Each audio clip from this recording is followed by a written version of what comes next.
foggy and warm tonight, traveling slowly up the Vol River. The wind has died some, so the crew are back at the oars. Captain Nico had me bailing for much of the evening, but we're still taking on water. We should reach Avalon before daybreak. If not, I may have to swim there. The captain has also been silent since the battle. A dozen of his men were killed defending the Lady Ael and her cargo. It almost wasn't enough. The shaman's fire blew a hole in the port side, close to the water level, but Nico's skill kept us alive and pulled us through the ambush. For the last 8 years, my friends and I have only heard tales of Avalon, Fortress of the Kings. We made games out of the struggle going on there and throughout Orium. I was Sir Roth Hildebrand and Terrell was King Tortain. We would act out the great battles of the Coalition, and Terrell would die Tortain's heroic death. At the end of the play, we would get up, laugh, and return to our chores.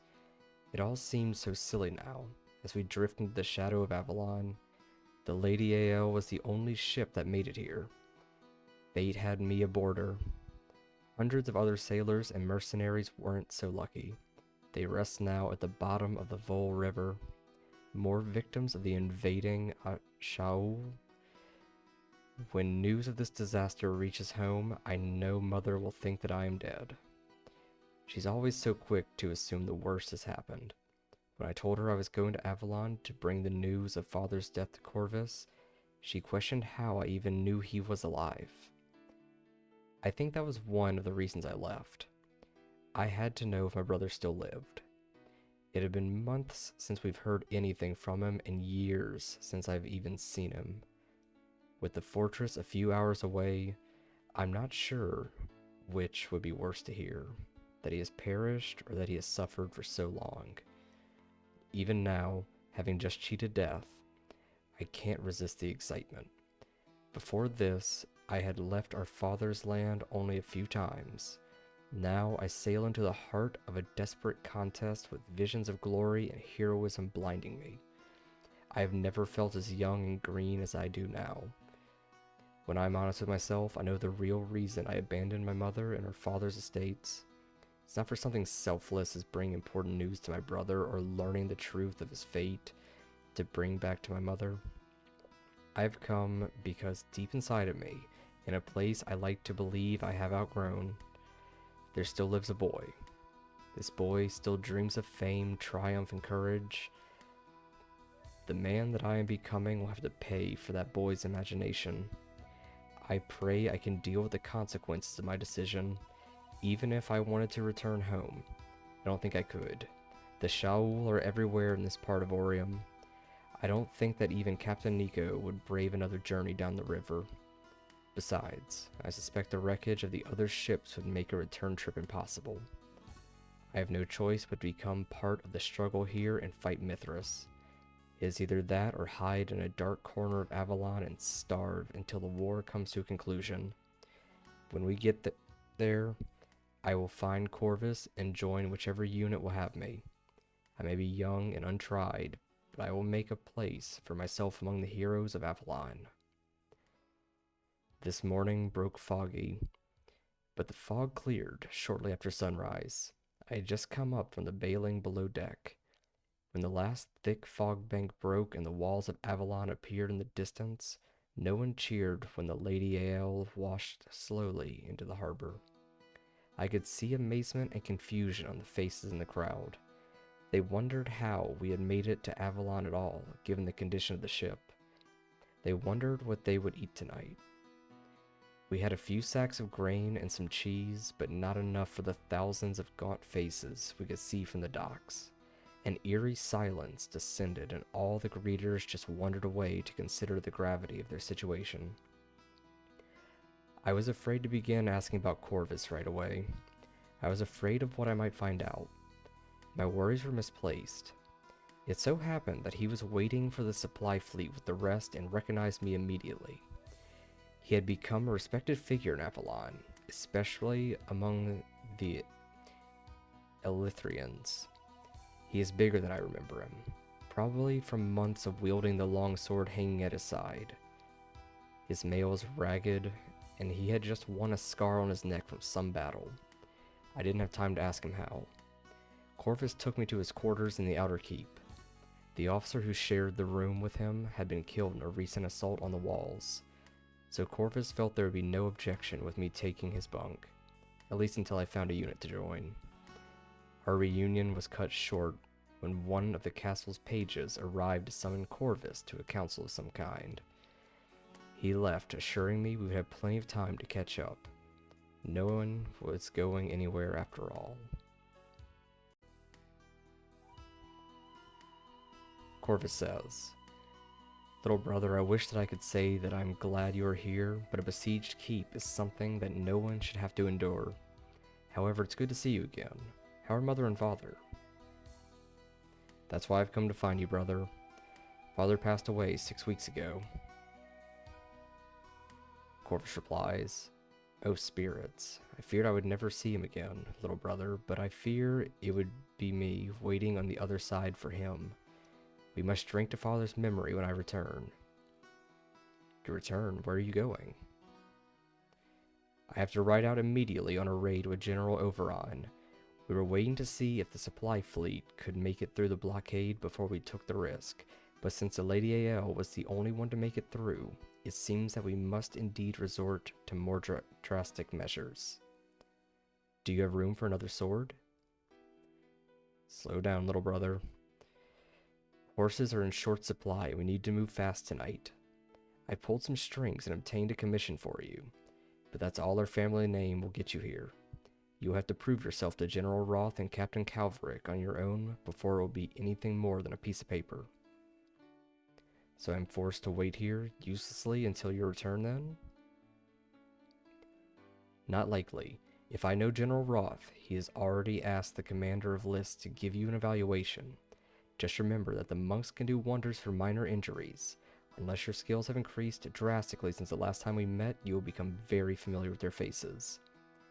And before I forget, show your commission to the Outer Keep quartermaster for some gear before you report for duty. He is located just off the corridor, just north of here." "I will, brother. Ride well, and we will talk more when you get back."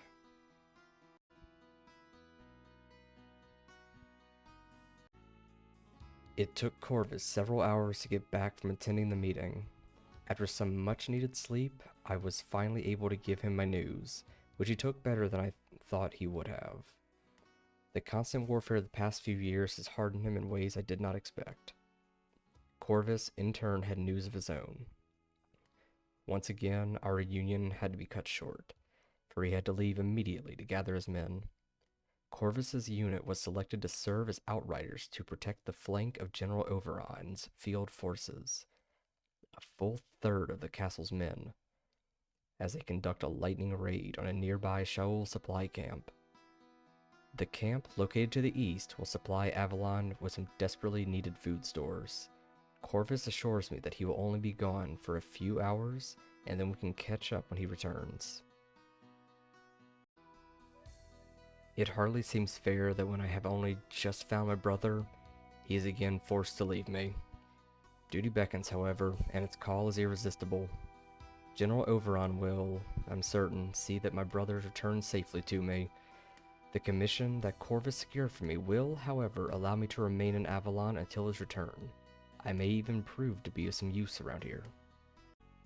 The letter of commission that Corvus obtained for me will grant me the use of some equipment from the quartermaster. I need to find the quartermaster and obtain what I can. Corvus told me he was located off the corridor north of his quarters. Pardon, sir. My name is Damon, and I have orders for you.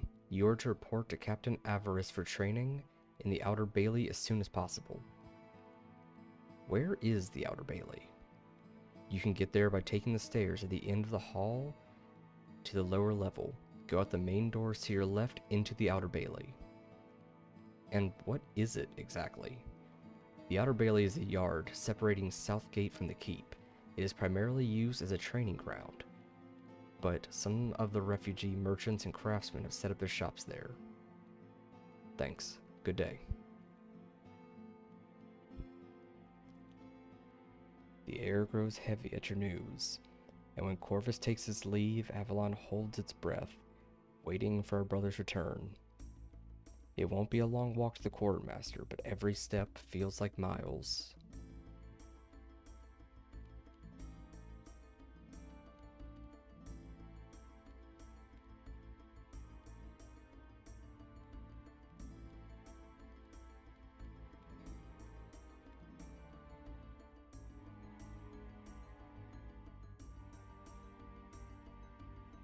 Winchell says, "What can I do for you, young squire?" "Greetings. I am new here and have just received my commission. I was told that you would be able to provide me with equipment." "I'm short on chainmail at the moment, so a sturdy suit of leather armor will have to do. For a weapon, I can let you have a common longsword. We ran out of officers' swords over a month ago." "I thank you, but I must say that this equipment does seem to be of poor quality. Is there not anything better?" "Sorry, lad. General Roth has ordered me to hold most of the arms distribution so we can prepare for an assault. You don't think I like seeing anyone, even new recruits, go so poorly armed, do you? It's this damned shortage of good steel." "So where can I find better equipment then?" "These days, I don't really know, but maybe Lucan can help you out. He's in the armory by the south gate, past the outer bailey. I wouldn't count on it though, lad. I also hear that there are a few merchants out in the outer bailey, but if the military doesn't have proper equipment, I don't see how commoners could." "I guess I shall try asking Lucan then. I thank you for your time."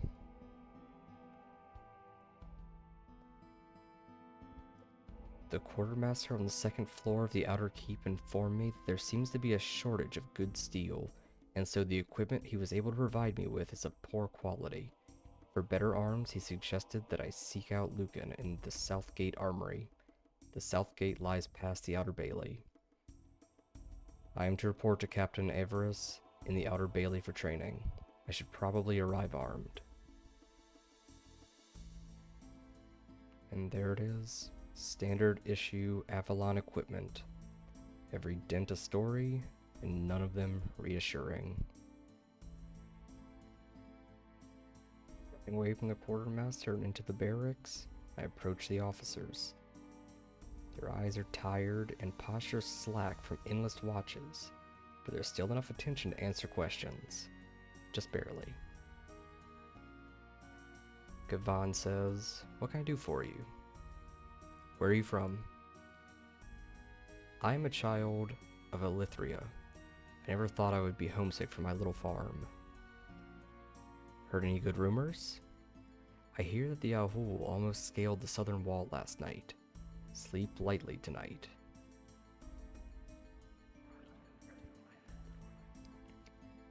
Ahane says, "Hello there. What can I do for you?" "I've just arrived in Avalon and was just looking around." "Take a close look, lad. There isn't much more to Avalon than this. If we were in... Take a close look, lad. There isn't much more to Avalon than this. If we were in Aratoi, then there would be something to look at." "Aren't you glad to be here fighting the Ahul?" "You are new, aren't you, boy? When you've been manning the walls for as long as I have, the glory of defending the Seven Kingdom fades. If we don't do it though, then who will? I'm not saying that I won't do my job. I'm just saying I'd rather be hunting in my homeland. That's all." "As would I, but I'm proud to be here." "Proud? You must be nobly born. Only a noble son would find pride in warfare." "Why do you say that?" "Because the peasants' children always die. Nobles usually manage to avoid injury." "Are you calling nobles cowards?" "No, I'm just saying. Heroes have a way of missing the nobly born. Swords seem to slide off their armor, and their opponents never seem to think to make that killing blow. Strange, don't you think? I'll have you know that my father was a great warrior who took many injuries. My brother, Corvus, didn't seem to find the luck you speak of. He has a scar on his neck. You're Corvus's brother? I'm sorry, my lord. I didn't know you were related to him. Your brother is a fine warrior, if a little reckless. He always seems to be in the thickest of the fighting. I accept your apology. I'm afraid I must depart. Good day to you.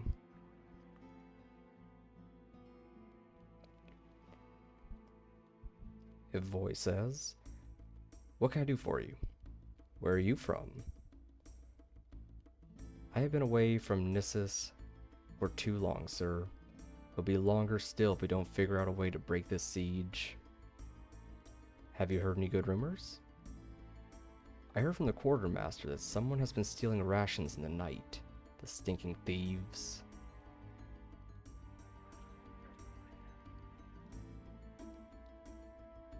There is a rumor that something is thieving food from the kitchens. Are you lost, boy? This is the officer's barracks. I'm not lost, just new. I was looking around trying to get to know the Citadel. Well, don't be in too much of a hurry. Little enough changes around here, and I promise you'll have plenty of time to learn the Citadel. Perhaps I feel the winds of change in Avalon, though. Are you having a foretelling? Are you Pharnaxian born? No, I'm not having a foretelling. I come from Elithria. It's just a feeling I have. When we sailed into Avalon, I got a feeling in the pit of my stomach. That was just seasickness, lad. Only Neosins have proper sea legs. Would you be from Nissus then? Of course. Outlanders speak of Nissosins as if they are scoundrels and thieves. They're not quite wrong either. Should I distrust Nissosins? On the walls of Avalon? No. In a game of dice? Of course. We may pick your pocket, but we all fight the Ahul together. I suppose that's comforting. Tell me, do you know Captain Nicephorus? I've heard the name here and there. Why do you ask? I sail here aboard his ship. He's a fine captain. Perhaps the best in all Nissus. I heard his ship took quite a beating. Yes, but we were lucky. None others survived the trip upriver. I heard as much. A bad omen, lad. A very bad omen. Yes, well, I must begin my training. Good luck to you.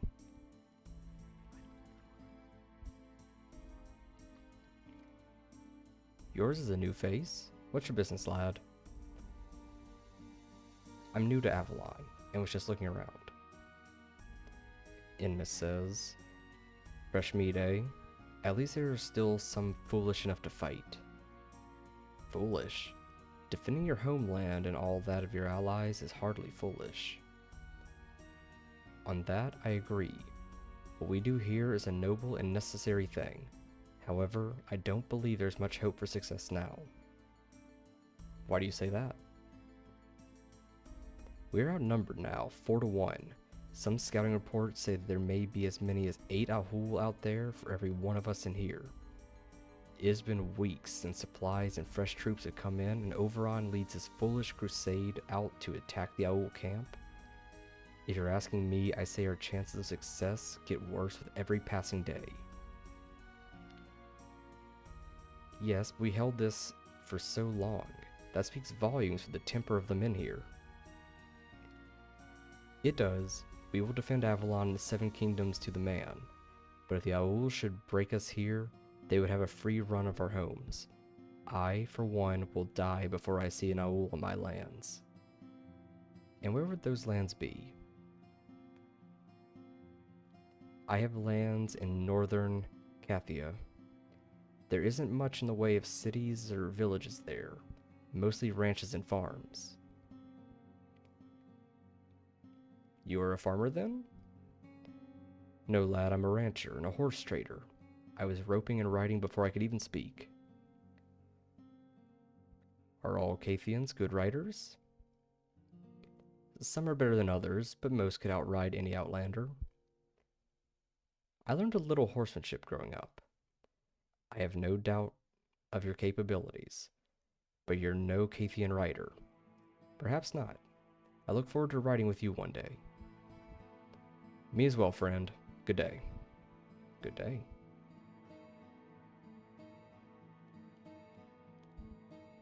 Madden says, "What is it that you want?" "I'd like to know where you're from." "I make my home beneath the tree-choked forest of Aratoi. The sight of the sun streaming through its leaves as breathtaking as my love. I miss them both, but my love most of all.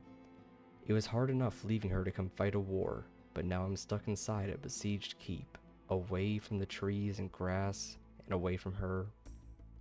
I know not if I'll ever leave this trap either, to return to them. She has sent me letters though.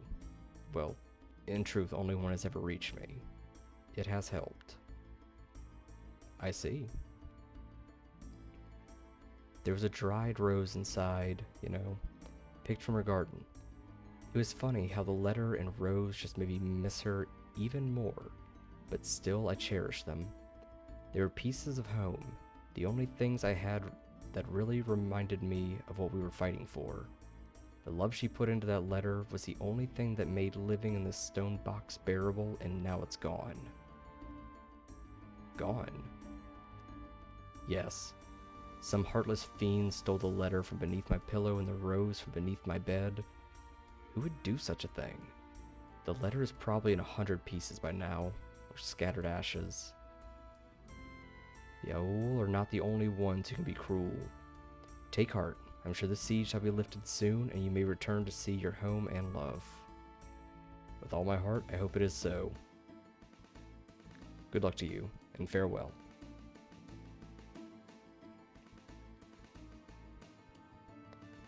Madden is a lonely soldier from Aratoi. I last saw him standing outside the quartermaster's door, looking lost. He informed me that someone stole a love letter from beneath his pillow. Why would somebody steal something so precious? Kent says, "Need something?" "Where are you from?" "My home is in Cathia. Well, once it was. I raised cattle there, at least until I was conscripted to fight this war. Raising cattle isn't all that glamorous a job, but even a mad cow is nowhere near as vicious as an owl raider. That's why we've all had, to learn to be strong." "Heard any good rumors?" "I heard King Vortigern of Taborland was coming with every able-bodied man in his kingdom. The soldiers of Taborland have proven themselves in battle before. Their arrival will save us, but until then, though, we'll need everybody. We've got to hold off the Aul. Things are tough here, and we've all just barely holding on. If any of us breaks down, then another will, and another, until we're all a herd of cattle trapped in a blind panic, and then we'll die. We need to be strong, all of us." "I understand. I didn't realize the situation was so precarious." "Of course it's precarious. We're in a bloody siege. Frankly, I think our only hope is if King Vortigern gets here, and damn quickly too. Between betrayal from the inside the walls and constant attacks from outside, historically, sieges go very badly for the defenders. And that's without mentioning the threat of disease and famine. I've been here long enough to know that bit of military history. You, though, you have the look of a new recruit." "I'll admit that I am newly arrived here. However, I'm not exactly inexperienced." "That strength in your voice, that's good. Maybe you'll last here after all. Most of us here, I think, are strong enough to last until the king arrives, but there are one or two that I'm not so sure about." "Really? Like who?" "Madden, for one. Every time I've walked the halls on patrol, these last few weeks, he's been blubbering about this love of his. About how he misses her and wishes he was home with her. It's sad, sure, but every last one of us wishes we weren't here. But do we get all weepy about it? No. And why? Because it's exactly the sort of thing that's dangerous. If one of us blubbers, then the next will, and so on. We need to be strong. Madden, though, but at least it took care of his problem. What do you mean? He had this letter from this girl. He read it constantly, on duty or off. What he really needs to do is forget her and concentrate on keeping Avalon secure. I figured that if he didn't have that damn letter, he'd be better off, so I took it and hid it in my room. Theft. Not the most noble thing to have done. Noble? Wake up, this is war. We all need to be strong if we want to survive, and after Vortigern arrives, I'll return it. Until then, however, it's better this way. Perhaps, but I'm certain there's a better way of doing things. Good day.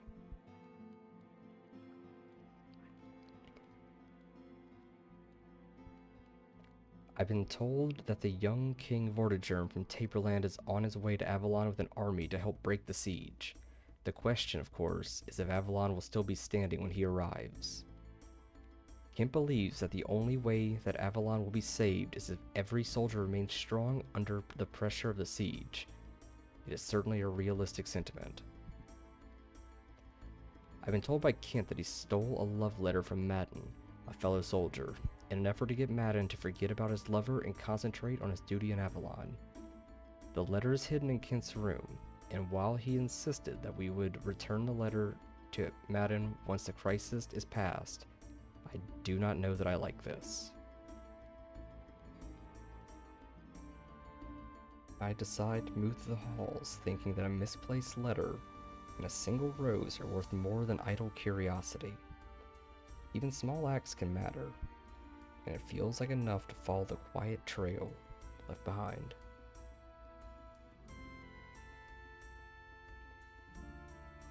In the first unlocked chest, I find a journal entry. Another day of waiting, endless waiting. We wait for orders, we wait for shift changes, we wait for the Shaul to make another move. We fear the wait will be over all too soon, but no one can say for certain what will happen when that day comes. What I wouldn't give for just 1 minute back home, my own room. The things I miss most are the smells of home, the earthly scent of just tilled soil, the fragrance of wildflowers when the sun is high, the perfume that Meg wears just behind her ear. Those are things I won't forget, no matter how horrible the war gets. I hope she waits for me.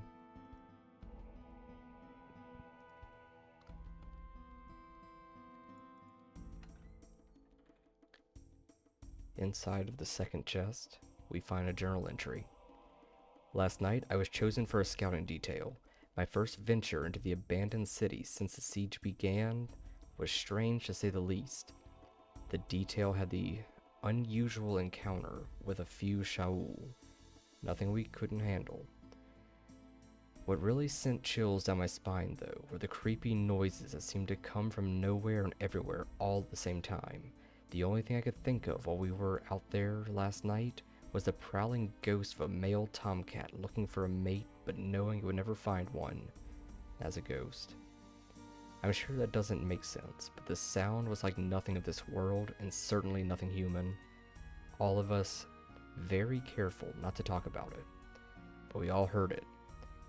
Of course, we put it into our report to Mudam. Luckily, he didn't relieve us all for insanity after reading it. Something strange is in this city, and I only hope I'm not the first one to run into it.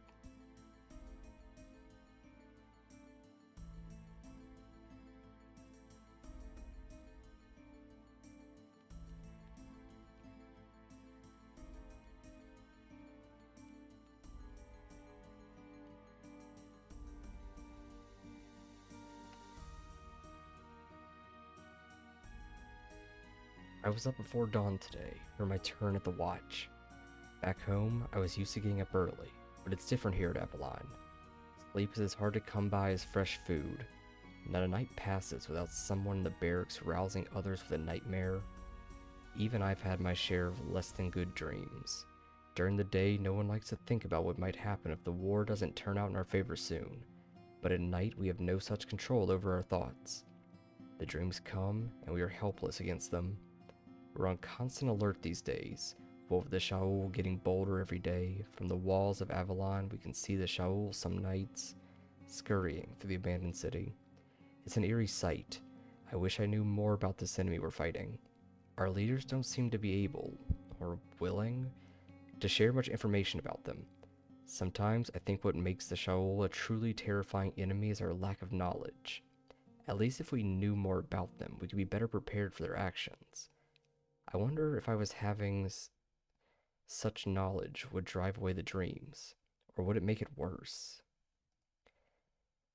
Next to the letter, a worn broadsword rests in the chest, its edge dulled by countless battles.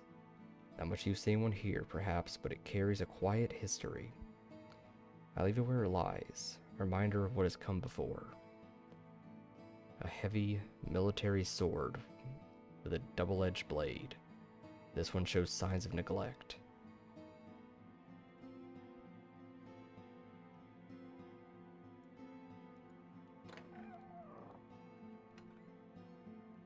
In the next chest I find a rusty dagger, an elongated double-edged knife used in hand-to-hand combat. This model shows signs of neglect.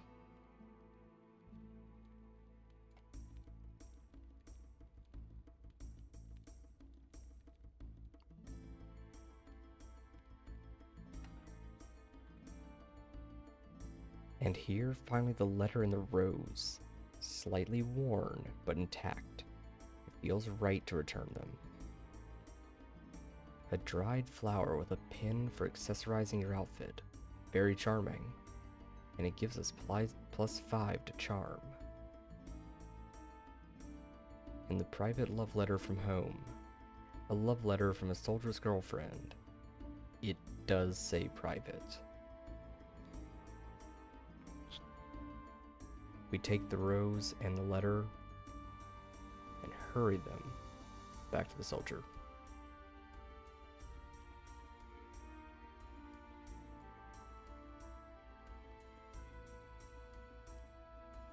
Madden says, I do miss my love and my home. I was wondering, would this be the letter you lost? He replies, you found it. Thanks be to the spirits, and thanks be to you. The rose, did you find the rose too? Keep it, please, the token of my gratitude. When this war is over, perhaps we will meet in Aratoy and raise a drink together? I look forward to it. May the spirits and your love watch over you. Goodbye.